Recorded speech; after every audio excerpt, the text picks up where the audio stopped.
السلام علیکم۔ سحری کرتے وقت یہ غلطی کبھی بھی نہ کریں۔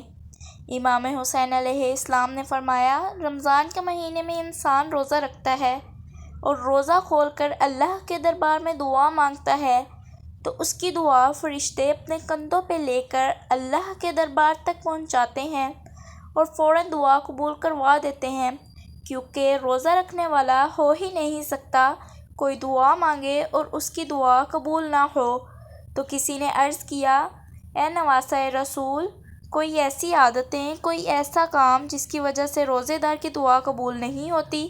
بس جیسے ہی یہ پوچھا گیا تو نواسہ رسول امام حسین علیہ السلام نے فرمایا، ہاں، جو انسان سحری کرتے وقت ایک غلطی کرتا ہے تو اس کی دعائیں اللہ کے دربار میں اس طرح سے نہیں پہنچتی جس طرح پہنچنی ہوتی ہیں۔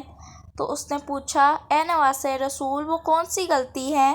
امام حسین علیہ السلام نے فرمایا، رمضان میں سحری کرتے وقت جو انسان کسی اللہ کے بندے کی غیبت کرتا ہے یا کسی اللہ کے بندے پر غصہ کرتا ہے تو یہ وہ دو کام ہیں جن سے اللہ کی رحمت اس انسان سے مڑ جاتی ہے اور اس کی دعاؤں کے بیچ میں ایک دیوار پیدا ہو جاتی ہے جس سے اس کی دعاؤں اللہ کے دربار میں نہیں پہنچتی۔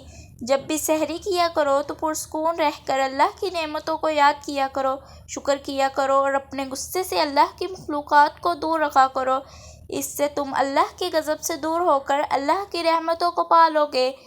امید کرتی ہوں آپ کو میری ویڈیو اچھی لگی ہوگی۔ اللہ حافظ۔